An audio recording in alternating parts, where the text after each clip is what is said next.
Hello, everybody, and welcome to the latest episode of Era Paranormal Chronicles. This woman it's in fact, let me just explain. It's probably easier to get Fog onto the podcast than what it is to get this guest. Irene Achelois. Close enough. She's a gifted medium with over 20 years of experience as a scientist, bridging the gap between logic and the unseen. She's also the star of Trance Scribing on the Spirit Realm Network and co-host of the new Era Paranormal podcast. Irene, hi, sweetie. How are you? I'm good. How about you? Fine. How's your stage fright gone now I've done that introduction? Yes, just a little bit. However, I'm still scared of you. Wow. This is how it's going to be. I've got feelings, you know. I'm offended. I thought, where's that off button? Yes. Delete. Yeah, delete. Right. So, obviously, you've got a background of being a medium, and you specialize in transcribing, which we're going to come on to in a minute. But let's do that old time warp thing of going back in time. And how and when did you first realize that you'd got mediumistic skills? I think for me, they always existed. They existed from birth. I always just knew like things or had experiences, and we ended up doing an exercise when I was in training to kind of go back and see what our earliest memory was. And I can remember, standing. I was in, how you can stand in the old cribs and you can hold the sides, right? So I was somewhere around that age, and I remember seeing a younger male. Like, he was blonde. He was wearing one of those old like leather jackets with the zips, and he had a head wound. So he had just kind of like, I'm guessing he had just been in an accident or had an accident. And yeah, so for me, that was probably my earliest experience, at least that I can remember. I would always have like those deja vu experiences, those dreams. Like, I would dream something and then I would have a conversation with someone the next day, and I'd be able to finish their sentence mid conversation, having remembered the dream the night before. And that experience of, as I got older, if you have people surrounding you that maybe aren't the most honest people, and you just ask questions and you just knew to ask the right questions, but you would have no clue that it was like the right question to ask, and people would get mad for for me, it would be for no reason. I'd have no idea why they were mad, but it was because somehow I knew to ask the right question that would elicit a response that would, indicate that they were not that they were not being totally honest. So things like that would happen, or I would know to do something right before my boss called. Things like that. That would be like, all through my life until I finally, just said, okay, I've got to go and validate these abilities before I maybe try and do this, more often. So one thing that I like to ask all mediums that I talk to, and I can't remember the big names, but you will, because you're a medium. A lot of mediums like either hear, see, feel. Oh yeah, that kind of, all those the clairs. Yeah. That's what it is. Yeah. So, how do you tend to? Let's use the word communicate. How do you tend to communicate with spirits? Quite honestly, for me, I have no idea what they're going to do or how they're going to come through before I begin to connect. So usually for me, the more dominant clairs have always been claircognizance, the knowing, and clairvoyance, the seeing. But I mean, clairsentience, and clairaudience, the feeling and the hearing, have always been there too. But I've noticed more recently, and maybe the last 6 months to a year, the clairsentience, the feeling, has been getting a lot more too. So we use them as mediums. We use them all, but we have some that they go up and down. Some are more sensitive at times, and then others. And so, I know that you and I we've known each other for, what was it, like 16 months now? I think it was a year or Yeah. so ago that you came to Canada. So if you see a spirit, how does that spirit look to you? Do you see it as I'm seeing you now, not all pixelated and blurry, but you know what I mean? Or do you see it as a typical spirit? Yeah, how do you see these spirits when you're communicating, so to speak?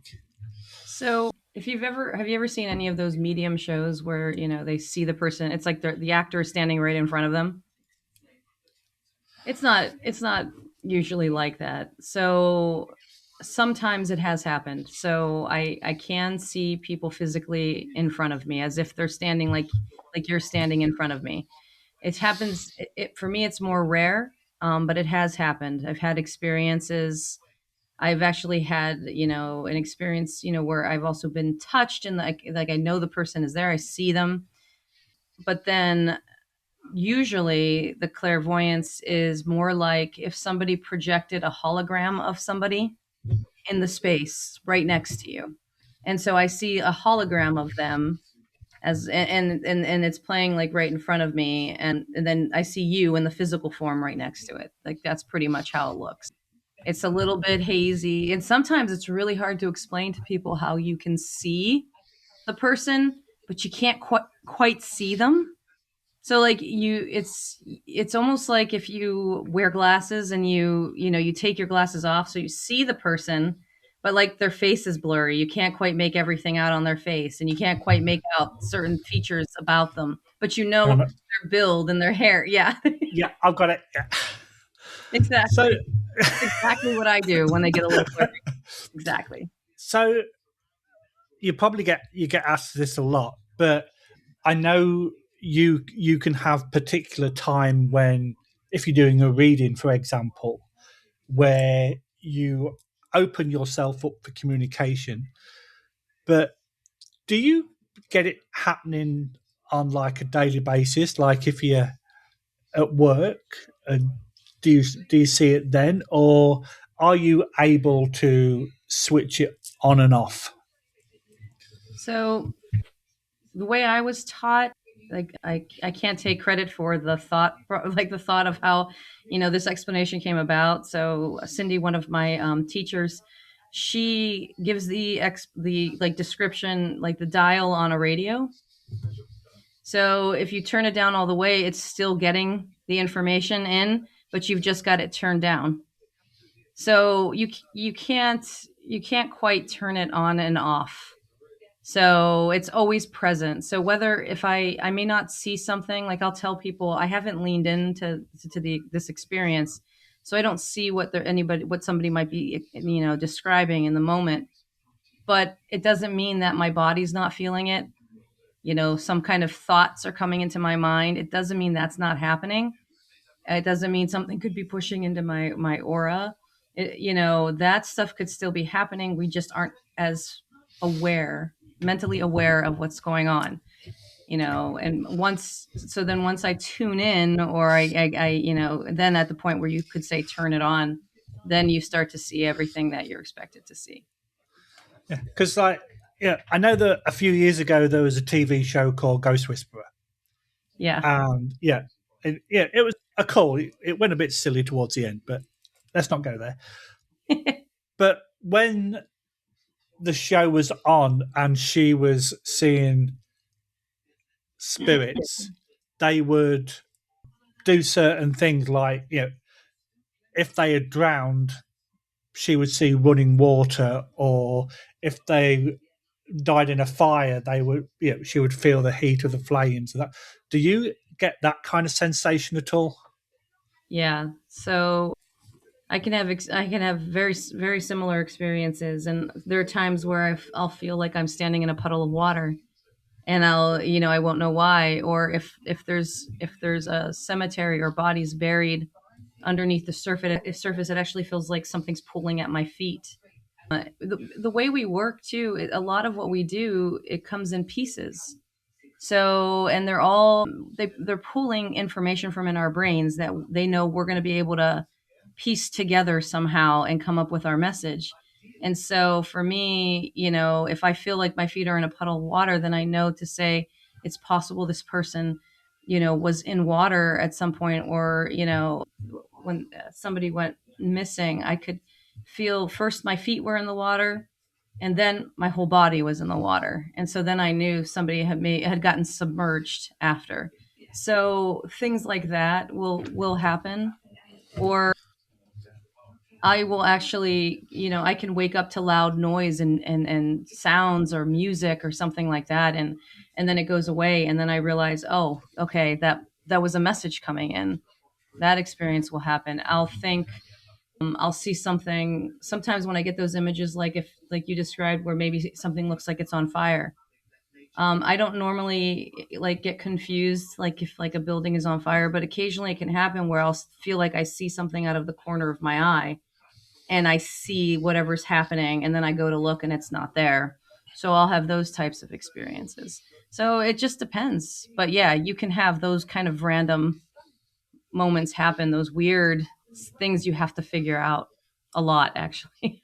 And on that same kind of conversation, you must obviously then get timid spirits and aggressive spirits. Yeah, obviously the aggressive ones are probably right in your face, or you may get one that's kind of like peeping around the corner because they're too shy to try to communicate. How do you deal with those kind of examples? So it depends on what setting I'm in. So if I'm in a um, presumed haunted location, that I would look at in a different way than if I'm doing a reading. So if I'm sitting and doing a reading with somebody and the person is kind of staying far back, I know from experience in readings that there's symbolism behind that. Like they lived at a distance from you, or something went on in your life where maybe you didn't have as good communication as you would have liked, and they stay back so that I'll understand that. So that's one situation. I never really, in those situations, I never really have a feeling that like anybody is actually scared or afraid. It's mostly, if they do show that, they're showing me either an experience that happened in their life, or they're showing me something so I'll know, say, when they were alive, they were a very anxious person or a very fearful person. But it doesn't mean that they're fearful and anxious now. If I'm in a paranormal location, and I see something in certain instances, sometimes like if they run up into my face, they are trying to figure out, just like anybody else, who you are, what are you doing here, why are you in my space. They're not always, it comes in as an intimidation, but it's not always, an intimidation. It's just they come in with a lot of energy, and it kind of catches you off guard. We were at the Golden Lamb here, in more central Ohio, south of here. And we were doing an investigation, and this male comes up to me. And he's yelling in my face right away. But that was because he just wasn't expecting us there. He didn't understand. It doesn't, as far as we knew, it didn't get investigated or hadn't been investigated for a while. And so he finally, like when he realized he's not going to scare me and it's not going to make me leave, then, and I was there to talk and have a conversation, he went from being in my face, then he went all the way to the other end of the hallway, and then came back and had started having a conversation with me. And that's when we found out that he was a chef at the hotel, and his name came through on the spirit box, which was amazing. It came through as Bill. And so that kind of, like, it was the reading combined with the spirit box result, and we were able to find a photo of him in the restaurant lounge that confirmed who he was. And so he came in like that, but he's not a dark spirit or a scary spirit. It was just how he responded to me. And then there are spirits that make themselves look really scary, but it's just for me, my experience has been when I've had, not all of them. Could there be other situations? Of course. Predominantly, most of the time, it's going to be a spirit that's saying, I don't want you in my space. I'm going to scare you away, or I don't like you. You have a certain energy. I'm going to give you your energy right back. Things like that. So that's usually the case.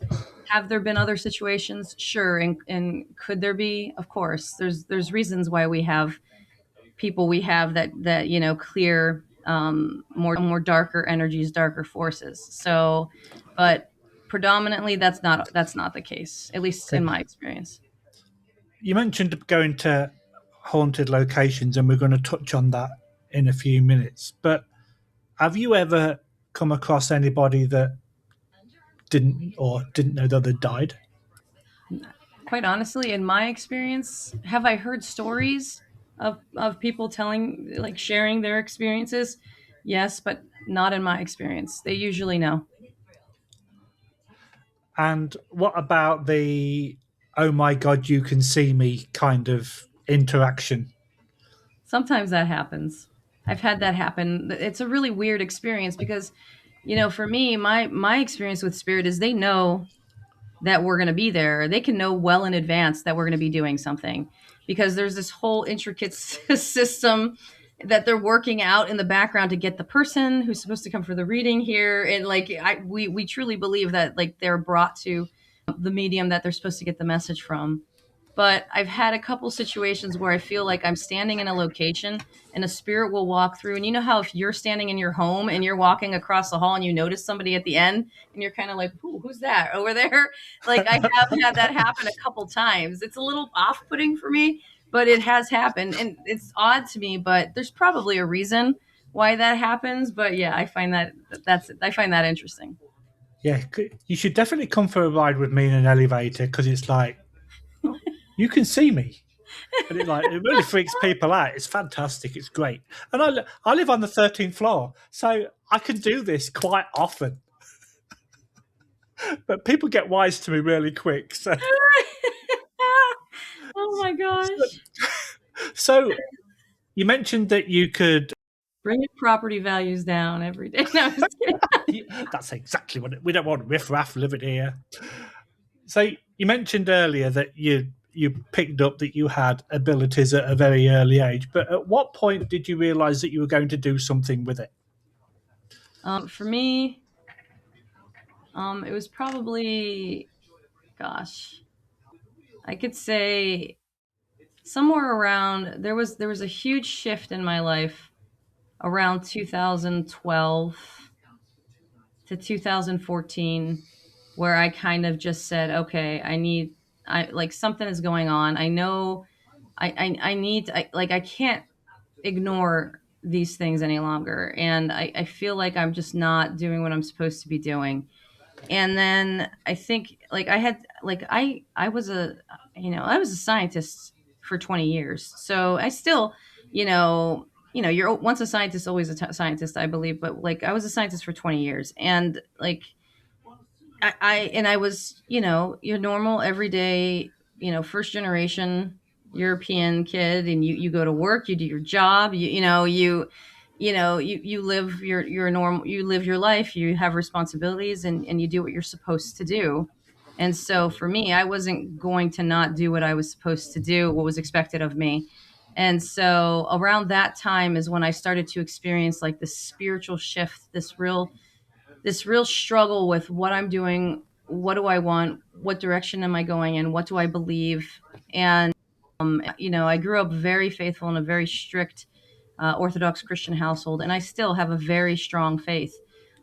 And so it took me a while to kind of come around. So from then till about, like, then was slowly kind of learning, slowly trying to get to where, I thought maybe the direction I might want to go in. And then around COVID is like what caused like that real shift.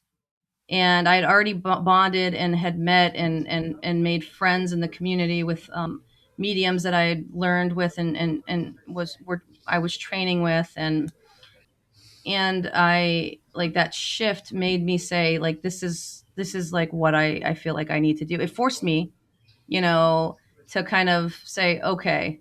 However, I forget, I had also a physical, um, uh, something physically affect me before that, which is why I had already kind of been like going deeper into learning like the mediumship and all of that. Where, like I said, I was going to keep working. For I was not going to stop being a responsible, adult in my mind, right? And I didn't want to be different from people. And I ended up getting an injury that where I had gotten hurt. It was something totally random, something people really can't explain. I still don't have like a legitimate like answer for what happened, but I wasn't able to use my arms. I was in like a tremendous amount of pain that I couldn't even I could barely lift a spoon to feed myself.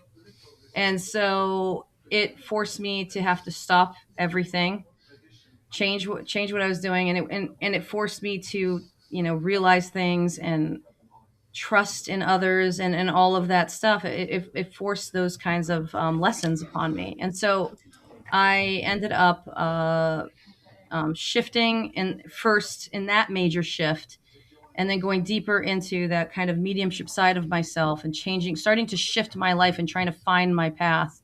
And then again, then COVID came, and then I healed, of course, and then I still have issues, but I'm predominantly like about 98% like fully functioning. But I then COVID hit, and I'm like, no, like I really have to do this. So I started doing it, but I was never going to go public. Like I was never going to be a medium that would be on a show or do documentaries with people. And then Danica came along, and that was it. Like she pushed me. She's like, It's her no, you should fault. be It's her doing this. fault. Yeah, you should. Just basically pushed me off. Like she's that little kid that when you're standing on the deep end of the pool walks by and just pushes you and you go in and then I again. I can imagine her doing that. Yes, yes, Totally, I can see definitely. it as a Yeah, I kid and can. as an adult. Yeah, So she basically kind of gave me that push, and that's when I actually started doing things publicly and doing readings publicly with there's locations out here that I work with, Illuminate, Light Emporium, and I'll soon be working with some new ones, and then doing all the paranormal stuff. So yeah. Oh, and the Franklin Castle now we're working with, so different yeah. places. So I've known you long enough now to know that number one, you've never been a responsible adult. Shh. So I'm like, no, let's just get. Oh, okay, okay. Let's not tell anybody. Right, okay. And number two, I could definitely see Danica like if there's a line of people at the pool, she'll just like synchronized swimming and push every single one of them into the pool. It's so So true. the fact that you've got the Orthodox background, the fact that you as a scientist, the fact that you realized that you'd got abilities, was there a time when you had kind of like an internal battle? Because scientists kind of say one thing, the spiritualist part of you is saying something different, and then your Orthodox religion is saying something different from the other two. So how did you resolve that battle? I don't think that battle is ever going to be totally resolved because I'll still question things, which is good. Like I don't want to just believe everything like that I see or believe everything that I hear. So for me, I want to have the scientist that says, "Hey, wait a minute, what's going on? Is there anything else happening?" And the person of faith that says, quite honestly, you know, okay, what are you believing? Are you kind of staying on track? Are you kind of veering off onto the wrong path? It kind of keeps me more stable. And I feel like if I didn't have that strong faith side to myself, I would not be able to connect like I connect because I have a strong belief again, like I say at the end of the show, that there is something greater than myself. I say God. I have a strong belief and I know that God exists. And for me, that's what pushes me to kind of keep going. And quite honestly, people believe in things they don't see in science and in their and in religion. And why does it stop when somebody can see something and can give you like the like evidence and that what they're seeing is real. That's why the evidential side of mediumship is was my favorite, because I can bring something forward that like I could never know in a million years, right? So that for me is most important. So the wind blows, we don't see the wind, but we feel it. We know it's there. You know, with people, the people who have religion and faith, does you know they believe in God. They know God's there. They know from experiences, from their own prayers and their own belief systems. So why can't this also exist? So for me, I feel like there's more overlap amongst the three than there is difference. It's just people refuse to see it because it's too scary. Yeah. It can't be explained yet. And so it scares people, but science is going deeper and deeper into that side of things and starting to realize more and more, you know, with like studies using fMRI. And I just saw on I forget, I think it was the Cleveland Clinic's site, like they bring, well, they've had this for a while though, Reiki practitioners in, because they are looking at whole mind and body. And so, and on their website, they actually talk about it. And scientists have actually looked into what they call the biofield, which is what we describe in on this side of things as the aura. So, like, and we have an entire biofield around the Earth. We call it the magnetic field. So, how can these things all exist but not exist around us? It's just crazy. Sorry, I went off I was on a going to say, tangent. look at you being all This whole show is intellectual. going to be me talking and you just listening. Yeah. All right, this is what's going to happen. I am so not used to you being intellectual. This is just not you at all. So don't spit your drink out. Don't do it. So okay, wow, right. So let's kind of like make it a little bit more light now. I have many Like, layers, Lee. Many layers. yeah, I'm kind of getting that, and it's like, oh dear, you're using big words that I don't understand. Stop it on a Friday evening. So when Good you thing I went had to my your nap. oh, that's what it is. Yeah. My nap. You old folk need an afternoon nap, don't you? So when you went to your first alleged haunted location, can you remember your very first one? Because you've been to absolutely bucket loads. You know, No. I cannot tell you because, quite honestly, I think my first haunted location was something, you know, when I was young, like a teenager. Yeah. Okay, officially. Oh, officially. Gosh, oh my gosh. I See, can't even. I knew I'd catch you out with something. Yeah, I can't even think of where I went first. Such a long time ago. I think, no, I don't think that was the first one, but that was probably one of the first ones. Was like Madison Seminary here in Northeast Ohio, but that was not the first one. Okay. I can't think of it. I knew I'd win. I knew I'd win this You argument. win. I cannot think of what my first location was. So let's kind of like flip that question then. Tell me about one of your favorite locations. Oh man. If you stay quiet now, I'm just going to drive down there. There are so many different choices. Most active, most scary. Yeah, let's. I don't think I've had. Okay. No, there has been one place that scared me, but it's not a publicly known location. This was actually somebody's residence, where it's one of maybe two times where I've truly believed something much darker was present in the home. Like it had all the telltale signs of, you know, like some kind of like dark demonic presence, you know, all the way to the point where the family was actually all sleeping together. Sleeping together in one room of the house. Like it had gotten to that level. And, you know, and when I got in there, you know, I saw like things that were different. So it's not like, because I can see a lot of different things. And so for me, it's not so much what I see, it's the feeling I get and what I know about what I'm seeing. And so I think that was my scariest, and probably the only one that's really truly scared me in that way. I think places scare me, like as a normal, like just a, not normal, I can't say normal, but as a human being, No, you because you're know. not normal. So I think places scare me, like when you go into a dark place and it's, you can't see, and you have no idea who's going to come out of what doorway or anything. So I think that kind of scary happens to me regularly, but being scared of the space and the spirits, that's probably the scariest one I've experienced.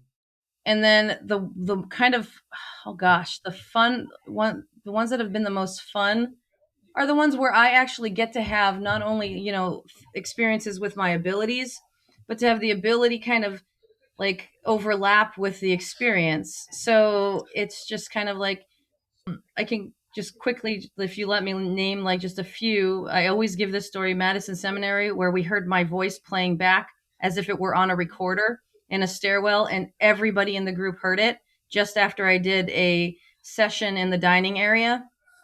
And nobody was playing my voice back on a recorder. And so that was like a great experience. A lot of the little things happen in that location.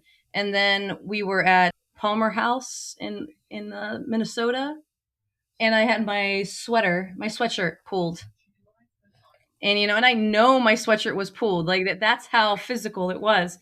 So that experience was fun for me. And then the other one would be, we were at the Lemp Mansion.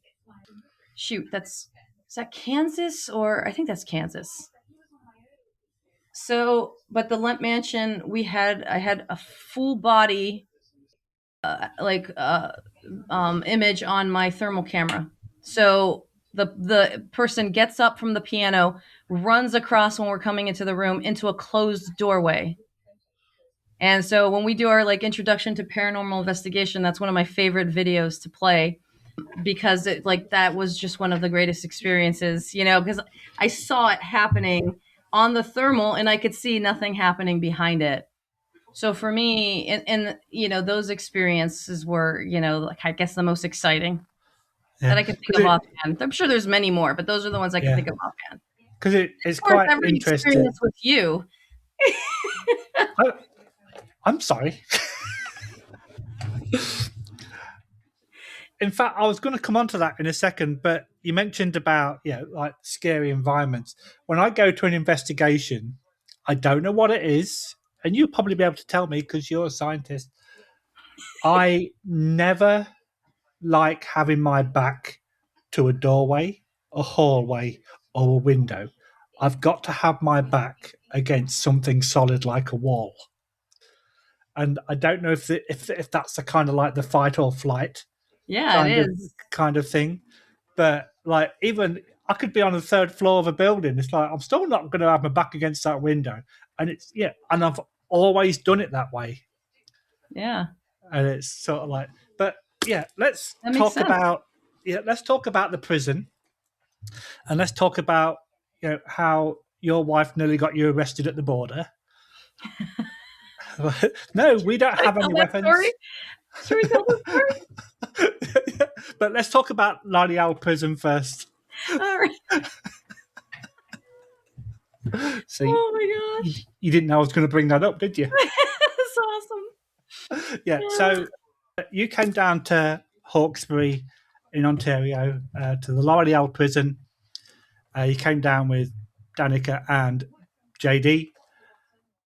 How was that experience for you? Of not meeting me personally, but the location itself. But that was the best experience of the whole thing. Oh, thanks. Well, all around, it was a great experience. Just in the fact that you were all very, professional, very welcoming, and the location is just a great location. So in that respect, that was, that was great for us. The location itself too, we didn't get as much when we were there. We didn't get as much as activity as we would like, but there was a lot of spirit presence. And we had some sounds, we had some things happen. And like for me, of course want to go back and investigate it more, see what else we can get. It feels like we didn't have enough time. I just want I like I it's one of the places where I wasn't okay, like I'm done and let's move on to something else. It was just like it was a place where I'm like, no, I want to keep going and see what else we could figure out. Yeah, because one of the experiences for that night was when you kept repeating the question, "Is the third Oh yeah. three floors?" And I'm adamant saying, "No, there's only two. There's the ground floor and the first." But you were adamant that there was three floors, and then I didn't tell you because I already knew the answer. But then after you did your walk around, I kind of clarified that situation by saying there's three guys that were buried in the courtyard, and that would then Be the equate third to level. your third level. I kept asking, is there a basement? Is there? Ooh, excuse me. Sorry about. Sorry, I Yeah. have a more important phone call I need to take. Wow, I'm gonna do a road trip this weekend and look at what this. I'm so sorry. Yeah, Okay, so that was when I was in the infirmary too, and we had just had that awesome writing session where it was like an Estes writing session, and yeah, you told me that, and then it made total sense after, because the third kept coming up, and then I knew there was like another level. There was another level, and that was crazy. That was yeah, crazy. and I think then the other part that we mentioned, which was actually a room that was locked, and you could see a gentleman stood looking at us that I think you said was indigenous, if I remember correctly. And I said that when this door was unlocked, I actually walked in there a few months previous and got the stroke down the side of my face. So Yeah. it was, yeah, but with me being the inquisitive kind of person, and okay, yeah, let's be honest, yeah, people like putting mediums to the test Oh yeah. because some people kind of go, well, yeah, where are they getting that information on, that kind of thing. So having that walk around, I never really told you a lot. You was asking me questions and I just wasn't answering them And that's because I want, fine. yeah, That's because I wanted you to come out with the information. And the fact that I knew that people were buried in the courtyard, and then we had this, like I say, the sensation before where I got stroked on the face, and then you could just see this guy looking back at us. And I was trying to get as much information, but what's he doing? He's just looking at us, and it was so weird to know that 3 months previous I'd had this face stroke, and then you're going, "Oh yeah, there's a guy in there looking at us." So it does make me wonder if it was the same one or not, the same person, or if it very was something likely. different. I wouldn't be surprised. I wasn't there Yeah, to see him actually do it. So as the yeah, science yeah. side of me, it's like, I can't say 100%, but it's very likely it was him. Yeah. But one thing Especially that if you you, had the same experience in that yeah, space. yeah. Yeah. But one thing that you mentioned a few minutes ago that we're going to talk about now, and it was quite funny a few weeks ago when you asked me about it, and I went, "Yeah, I've still got your drawings," and I took pictures of your Yeah. drawings that you took on that night, There were and you so didn't many. believe that. Yeah, and you didn't believe that I'd still got them. See, that's how much our meeting meant to me. But obviously for you, no. On to the Aw. next one. You're gone. I'll send So, chocolate. oh, thanks. So, transcribing. How did you realize that you could transcribe, and how did that kind of develop? So for me, for when you kind of go into doing like shows and things like that, people are quick to want to identify in some way what you do and title the show, right?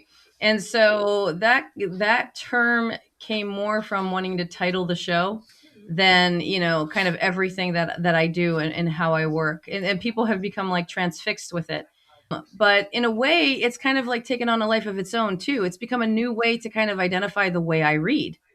So we've also kind of adopted it in that way, but it does get a lot of critical response from some people. But really, you know, I when I was really getting deeper and doing this work, I did not quite know how I would read, how I would kind of, what would be the best method for me to bring across information to people. Like, could I do oracle cards? Yes. And could I just read and do gallery, and of course, and I still do all of that. I do galleries and events like that. But when I sit down with a person across from me, I notice, like, you or anyone that I've sat with, they like to see something. As humans, we can't, we physically want to see something. And sometimes, and especially kind of in the old, like, Lily Dale fashion, where they give you, or the spiritualist fashion, where they give you something, right? They take the paper with them, so it's theirs to keep. And some people have written me back, or have come back and seen me and say, this, they show me a picture, they framed the drawing, because the reading had meant so much to them, and that touches my heart. And so it's kind of like taking on almost a life of its own in a way. But when I was really trying to figure out how I can bring that message across, one day it was just like, take a notebook. That knowing, I think, kind of kicked in. And I kind of go in 15 different directions all the time. And so at first it told me, bring the notebook and just let it focus you. And so just kind of, scribble back and forth and see if, and write some notes on it, and go from there. And then it just, I realized that the way I read, people say that I'm not completely present, and I'm not. I don't look at them. They say my eyes change, like I do things differently. And it's true. Things do happen when I'm reading. And so I know I go into some, I call it, the only way I can think of to describe it is almost like this partial kind of trance. And I do believe that when the writing comes through, it's part of the knowing, and whatever kind of how this trance experience happens. And how it happens, I can't really give an explanation. I just know I can't draw for anything. And I've noticed. somehow, yeah, and somehow, even in all of this, like, just drawing lines and the scribbling back and forth, images come through. Yeah. And so I can't explain it. I just know that it happens. And so it evolved from focus yourself, use this, to, oh my gosh, images are here, are present. And that's when I realized what was actually happening. Okay. So just for the record, I am not going to be mean and do the Zeta cards with you. Oh, please. And I'll be the first one to tell you, I'll probably get 90% wrong. Because, like, Yeah. just like So anybody else, the pressure gets to you, and I'm like, I don't know, I just give up. It's a star.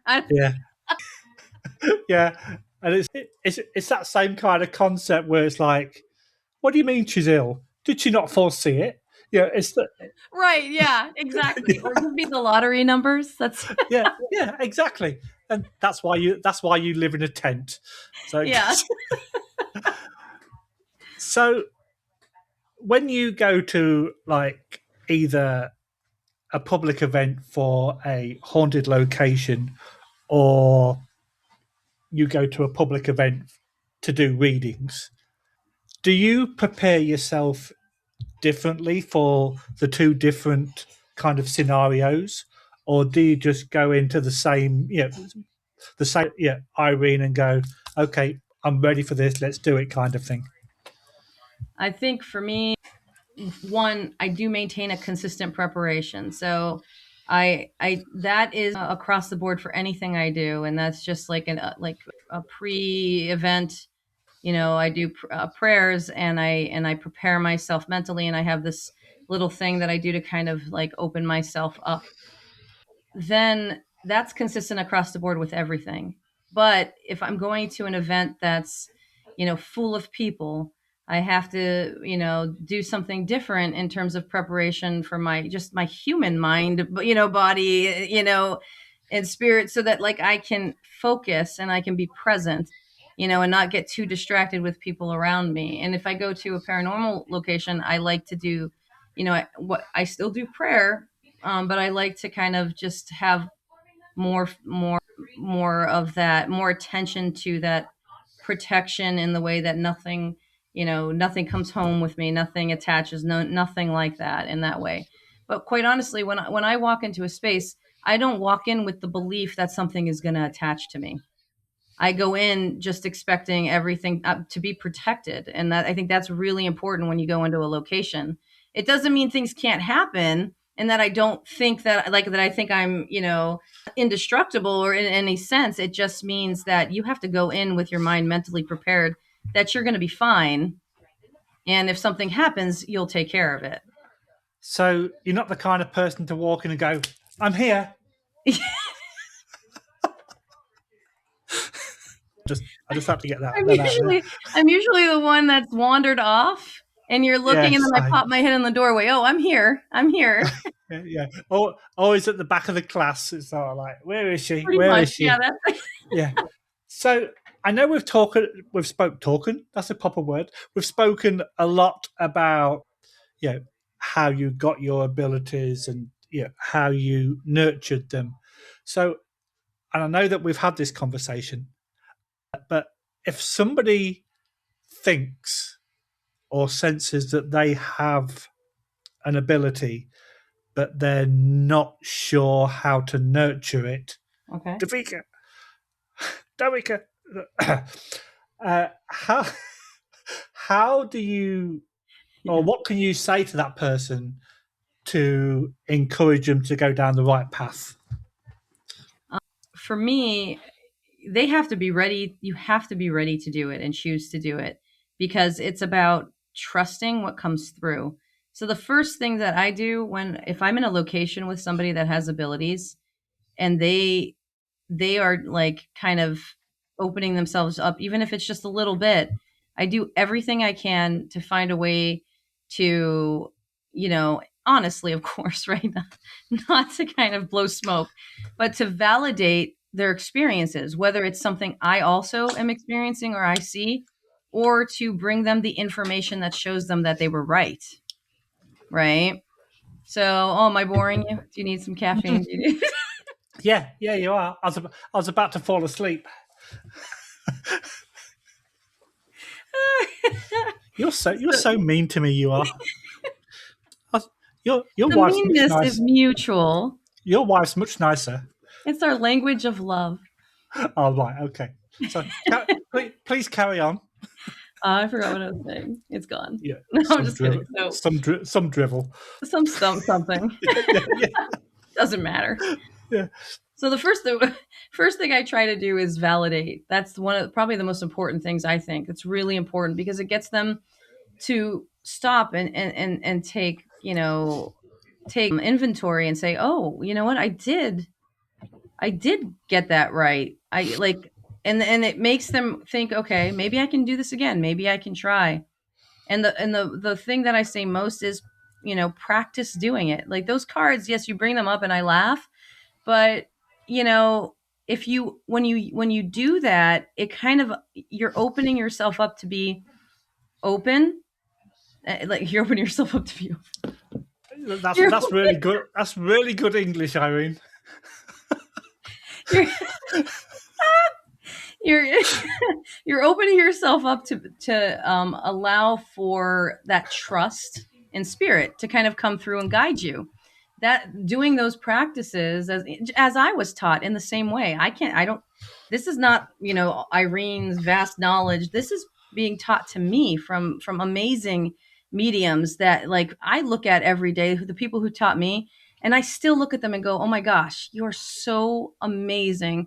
If I can only live up to your ability, right? And so what they showed me is that also you have to do practice and open yourself up in that way, so that you start to begin to trust a little more. And that's how you're able to tell the difference between, is this my imagination? Is this something I'm feeling? Or is this something coming from somewhere else? And it just helps you kind of figure it out and start to trust spirit more and yourself more. I think that's probably the biggest part of it. And I always recommend the exercises, all the mediumship exercises that are out there for people to practice, because that's how I like practiced and learned. The more you practice, the more you show that trust that it's going to come through. Yeah, The more because you learn to do it. I know that you've suggested a couple of books, and I've actually read them and found them quite intriguing. But is that the same kind of principle for because you've kind of got two people. You've got the people that are experiencing stuff, but they're not quite sure how to handle it. But then when you read in some of the books, they say that everybody can be a medium if they're taught the correct way. So for somebody that, as far as they're aware, has no abilities, then that must be quite difficult for that individual because they don't know where to start. Yeah. So it is, you're right. It's a common understanding, belief in the mediumship community. Everybody has these abilities, and we do. You brought it up before. You don't put your back to a window or to a door and you ask me, is that fight or flight? That's knowing. Your body knows to protect itself. And where does that come from? We don't we know how it works. We know why it happens. We, in the physical sense, but where does that come from? How do we just know to do this particular thing when our hormones are flowing through our body and telling us what to do, and our nervous system shuts down in certain places and turns back on, or turns on in other places? Like, that's your body knowing to do something in a way that your brain can't wrap itself around except to explain how it happens. And so for a person that doesn't think they have the ability, I tell them, when you walk into a place and you meet a person and you're like, ooh, this person, I don't get a good vibe from them. I don't feel like this is the decent yeah, exactly. I don't feel like this is like a decent human being, or I don't feel like I could trust this person. You're using your ability, you're using intuition, you're using clairs. Now, can everybody go to that level, like the level like that I read at? Do I think it's entirely possible that somebody who feels like they have no ability and then suddenly they start trying to kind of like open themselves out and figure out what's going on can suddenly be able to read? Yes, I do believe that can happen, and I've seen it happen. But some people only open up a little bit. Some people open up a ton. It just depends on the person and how they're willing to have this experience, and how they're willing to open themselves up. For the people that feel like they have nothing, and where do they even start? Again, the first thing is educate yourself on what it is. Find out, okay, like now, the clairs. Okay, I know what the clairs are. What do the clairs mean?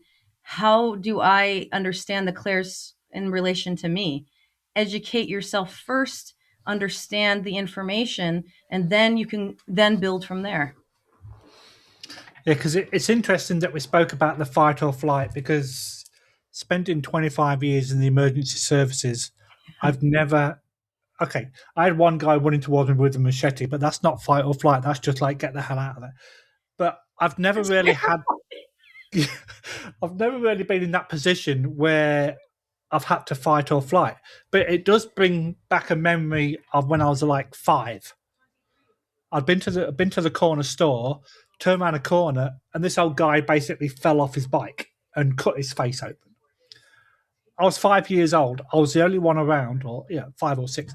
And I really remember that I had that fight or flight, because I turned to run in the opposite direction, but then my mind kind of went, no, you have to help him. So I helped him pick it, and he was bleeding. But that's the only time that I've really had that fight or flight experience.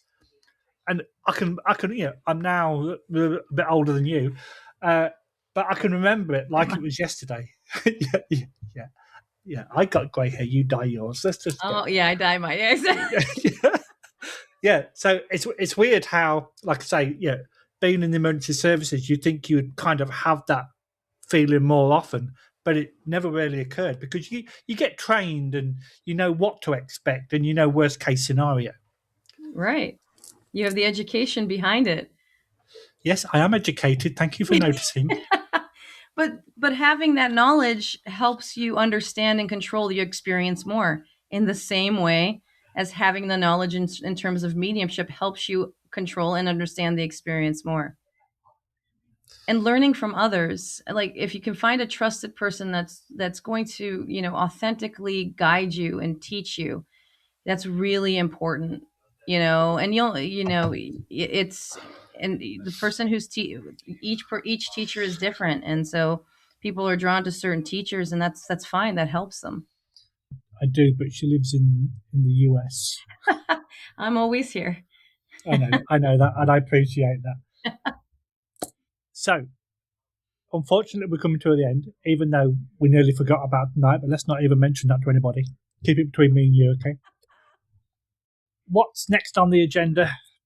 What you got coming up that you're excited for? Oh my gosh. I should have had that little paper that Danica wrote out for me. Do I have it over here? I do not have it over here. She's dying in the corner. You leave her alone. I have an event called Dine with the Dead, but that's not till the fall. I have you dig a corpse up and like. So basically, we go to like haunted locations, and they have like a dinner, and then I do a gallery reading.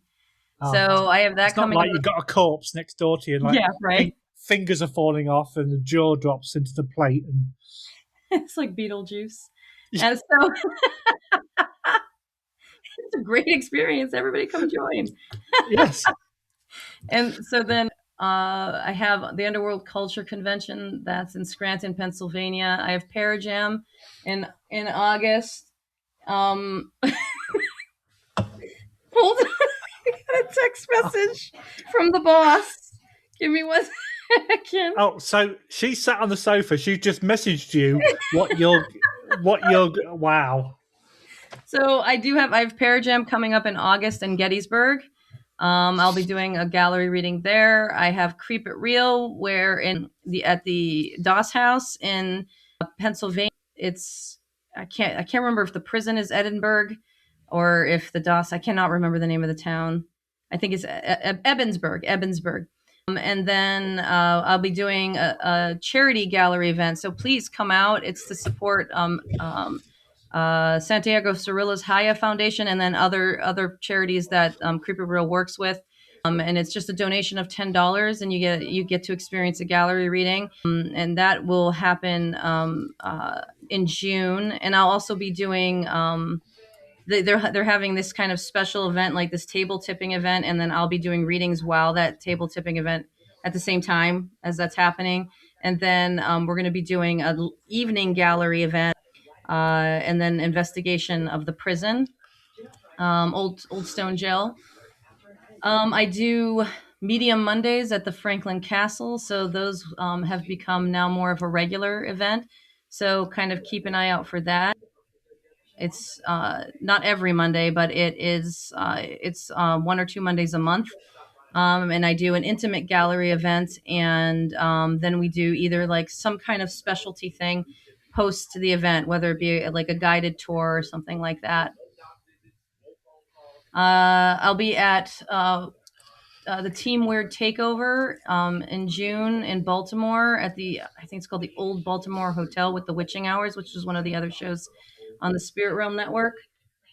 Then you can catch me every Tuesday at 8 p.m. On the Spirit Realm Network. You can chat with us live or also on the Facebook page and reach out. I do, what else? That's every Tuesday at 8 p.m. And then I have the new Era Paranormal podcast that you've been on, and that airs at Sunday nights at 9 p.m. I know I'm forgetting something in there. So, and I have small events that I do in this area, in the Cleveland area, coming up with Illuminate and the Light Emporium. Danica and I do Introduction to Paranormal Investigation. We just did one at Illuminate, but in Concord, Ohio, but the Light Emporium in Ashtabula, Ohio, is having one with us at the end of May. And what we do is we do an introductory class, and then we go and we investigate locations, short investigations to practice the skills and use the equipment. So we'll be out that way May 30th at the Light Emporium.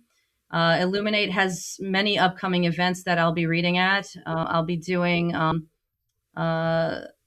some other events in the area that I can't think of at the moment. Hold on, the boss is sending me a. I was going to say another text message for the update. But and the Remnants Project with Neppy, New Era Paranormal Investigators, which is where I do also the podcast with them. We're doing something called the Remnants Project, where we're traveling from different locations. I don't know those locations ahead of time. They have been meeting and talking about those locations, and it's connected with the Underground Railroad. So that'll be a documentary series that's coming out. I know he's finished up, or he's been finishing up the investigation that we all did together. So I know he was talking about that. Oh, cool. I think that's everything. And JD will be doing a workshop. We won't fortunately not be there. We would love to be there, but we couldn't make it work in terms of our schedule. But he's doing mini workshops at Penhurst, the Paracon coming up this weekend. Oh, wow. Cool. And so if anybody wants to go out and catch him out there, everybody has had their crazy experiences in the paranormal field. But if you don't mind me kind of pointing out your team, the Creep It Real team, Unique Paranormal 1.5, Black Lantern, that does the Parajam in Gettysburg. Like, we have worked with, as much as there can be all the paradrama in the world, right?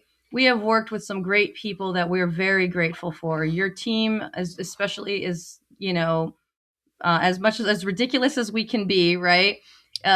Professional and respectful and, tolerant of my craziness, but wonderful to work with and good people. And so I just want to point out those groups as well, because in our experiences in this world, in the little time that we've been here, they have been they've been great people to surround ourselves with. And other people that we've worked with that have been great, that I would love to name, but I'd be here for 20 more minutes. However, I'm just going to tell you, your grandmother came in at the end. I don't know if she came in during your reading that we did that one time, but she came in to say hello to you, and I just have to tell you, she says hi. So it feels like it's your grandmother on your father's side. So she's interesting. Yeah, she came through and she wants to say hello. You look a lot like her. So it's this part of your face. It's that kind of. I don't think she had a mustache, I'm pretty sure. But you look a lot like her, and your sense of humor is very similar to hers. You have that same look on your face. But right now? Yeah, probably. But no, thank you. I wasn't expecting that, but I know that we've done this kind of thing before, so thank you for your kind words at the end. Even though I know we're the best ones in Canada, right? You're the best ones. Period. How's that sound?